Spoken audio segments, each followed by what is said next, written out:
अप्पी आमची कलेक्टर या मालिकेच्या आजच्या भागात आपण पाहणार आहोत. रुक्मिणी सरकारांसाठी चहा नाश्ता घेऊन जाते तर सरकार तिला तिथेच बसायला सांगतात. ते म्हणत असतात की बघितलं ना, हे सगळं कोणी घडवून आणलं होतं ते. त्यावर रुक्मिणी म्हणते, हो ना, शत्रूवर सुद्धा अशी वेळ येऊ नये. इथे तर माझ्याच सख्ख्या बहिणीने आपल्याशी असं काहीतरी केलं ज्यावर अजूनही विश्वास बसत नाहीये. तर सरकार म्हणतात की आपण घरात साप पाळला होता, पण खरं तर चूक माझी आहे, कारण त्या बाईला मी या घरात घेऊन आलो होतो आणि माझ्या पापाची शिक्षा आपल्या पोरांना मिळत आहे आणि नकळतपणे त्यांचे डोळे भरून येतात. पण रुक्मिणी त्यांना सांगते की तुमची यात काही चूक नाही, तुम्ही वाईट वाटून घेऊ नका. पण तितक्यात सुजय त्या ठिकाणी येतो. तो सरकारांना विचारतो की आता त्या मनीचं आणि बंट्याचं काय करणार आहात तुम्ही. त्यावर सरकार म्हणतात की काय करायचं आहे, अजून काढलं की तिला घराबाहेर. मात्र सुजय म्हणतो की याआधीसुद्धा तुम्ही अनेकदा तिला घराबाहेर काढलं आहे, पण परत काय झालं, ती बरोबर तो विषय काढते आणि तुमचं तोंड गप्प करते. त्यामुळे सरकारही खाली मान घालतात. तर सुजय म्हणत असतो की आता जो काही निर्णय घ्यायचा आहे ना, तो लवकर घ्या, कारण जर तिने तोंड उघडला ना तर अर्जाचा राग कसा आहे माहितीच आहे ना तुम्हाला. त्यावर रुक्मिणी सुजयला समजावते की अरे, आधीच त्यांना वाईट वाटते, तू असं का बोलतो. त्यावर सुजय म्हणतो की त्यांना वाईट वाटावं म्हणून मी बोलत नाहीये, पण जर त्यांचं सत्य बाहेर आलं ना तर या घरावर बॉम्ब पडेल. फक्त तो आधी कोणी टाकायचा हे ठरवणं त्यांचं काम आहे. आणि त्याच वेळी अर्जुन त्या ठिकाणी येतो. सुजा हसतच त्याला म्हणतो की अर्जा, तुला अजून खूप काही कळणं बाकी आहे. त्यामुळे तो विचारतो की नेमकं काय झालंय. मात्र सरकार म्हणतात की काही नाही, तू याच्या बोलण्याकडे लक्ष देऊ नको. आणि मग अर्जुन घरात निघून जातो. तर दुसरीकडे बंट्या आणि मनी मावशी नळाच्या पाण्याने तोंड हातपाय धुत असतात. मात्र त्यांच्या तोंडाला लागलेलं काळं काही निघत नाही. मनीला सतत घडलेला प्रकार पुन्हा पुन्हा आठवत असतो. तितक्यात बंट्या तिच्या जवळ येतो. मात्र त्याला बघून सुद्धा ती घाबरते. ती बंट्याला म्हणत असते की मला खूप भूक लागली आहे, काहीतरी खायला घेऊन ये. पण बंट्या म्हणतो की आता मी जर इथून गेलो ना तर लोक मला अजून मारतील, आधीच माझं तोंड सुजलं आहे. त्यावर मनी म्हणते की तू काळजी करू नको, मी त्या कोणालाही सोडणार नाही. त्यावर बंट्या म्हणतो की अगाई काय बोलती हे, एकदा आपली अवस्था तर बघ. आणि मग त्यानंतर तो रडतच तिच्या मांडीवर झोपतो. तर मनी म्हणत असते की मी त्या कदमांना आता सोडणार नाही. त्यांनी आपली जी अवस्था केली आहे ना, त्यापेक्षा वाईट अवस्था मी त्यांची करेल. आणि मग ती सुद्धा रडतच बंट्याच्या डोक्यावर डोकं ठेवते. ते दोघेही खूपच चिडलेले असतात. तर दुसरीकडे घरी सगळेजण रुपालीला कधी जाग येते याचीच वाट बघत असतात.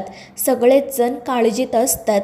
आणि मग त्यानंतर जेव्हा अर्जुन त्या ठिकाणी येतो तेव्हा त्याने बंटी आणि मन्याचं काय केलं असं विचारतात. त्यावर अर्जुन घडलेला सगळा प्रकार सांगतो. मात्र अप्पी म्हणत असते की अर्जुन, मला असं वाटतं की आपण त्यांच्यावर कायदेशीर कारवाई करायला हवी, त्यांना तुरुंगात टाकायला हवं.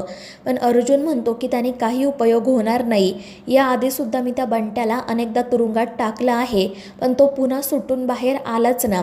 आणि दुसरी गोष्ट अशी की जर आपण त्या दोघांवर गुन्हा दाखल केला तर मग दीपावर सुद्धा करावा लागेल आणि आपल्याला ते करून चालणार नाही, नाहीतर तिचं बाळ अनाथ होईल. आणि अर्जुनचं हे बोलणं सगळ्यांनाच पटतं. सरकार म्हणत असतात की खरं तर अर्जुनने त्यांना जी शिक्षा दिली ना तीच योग्य आहे.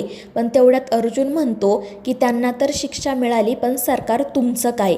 आणि अर्जुनचं हे वाक्य ऐकून घरातील सगळ्यांनाच धक्का बसतो. रुक्मिणी म्हणत असते की अरे अर्जुन, हे काय बोलतोय तू. त्यावर अर्जुन म्हणतो की काकू, मी काही चुकीचं बोलत नाहीये, कारण ती बाई सरकारांमुळेच या घरात आली होती. आणि मग तो पुन्हा सरकारांना विचारतो की आता सांगून टाका, नेमकं असं काय आहे ज्यामुळे तुम्ही त्या बाईला घरात आणलं होतं. तर सुजासुद्धा म्हणतो की हो सरकार, आता तुम्ही सगळं काही सांगून टाका. मात्र अप्पी मध्येच म्हणते की अर्जुन, ही योग्य वेळ नाहीये. आता आपण सगळ्यांनी बाळाचं सत्य रुपालीताईंना कसं सांगायचं याचा विचार करायला हवा. तर सरकारसुद्धा अर्जुनला म्हणतात की माझ्यावर विश्वास ठेव, योग्य वेळ आल्यावर मी तुला स्वतःहून सगळं काही सांगेल. तर दुसरीकडे रुपालीला जाग येते, पण तिचं डोकं खूप दुखत असतं. आपण एवढा वेळ कसं काय झोपलो याचाच ती विचार करते. आणि बाळ पाळण्यात नाही हे बघून ती खूप घाबरते आणि लगेच बाहेर जाण्यासाठी निघते. तर दुसरीकडे सगळेजण स्वप्नीलला सांगत असतात की तू जा आणि रुपालीला उठव, तिच्याशी बोल. मात्र तो आधीच घाबरलेला असतो. पण तितक्यात दरवाजाचा आवाज येऊ लागतो. रुपाली उठलेली असते आणि जोरजोरात दरवाजा वाजवत असते. स्वप्नील पटकन जाऊन दरवाजाची कडी उघडतो तर रुपाली खूपच पॅनिक झालेली असते. ती विचारते की दरवाजाला कडी कोणी लावली होती आणि अमोल कुठे आहे. आणि तिची ती अवस्था बघून तर सगळेजण अजूनच घाबरतात. स्वप्नील तिला समजावत शांत करण्याचा प्रयत्न करत असतो, पण ती काही ऐकून तर घेतच नाही आणि त्यामुळे स्वप्नील मोठ्याने ओरडूनच म्हणतो की तू प्लीज आधी शांत हो, तरच मला तुला सगळं काही सांगता येईल. आणि मग त्यानंतर रुपाली थोडी शांत होते, खुर्चीवर बसते आणि रडतच त्याला विचारते की काय झालं आहे, प्लीज मला सांगा, मला आता खूप भीती वाटते. आणि मग स्वप्नील तिला सांगतो की अमोलच्या खऱ्या आईबाबांचा शोध लागला आहे. आणि ते ऐकून रुपाली चिडून म्हणते, मग मी काय करू, त्यांनी त्यांच्या बाळाला मंदिरात सोडून दिलं होतं ना, मग आता मी त्या बाळाला सांभाळलं आहे, मी काही झालं तरी बाळ परत देणार नाही.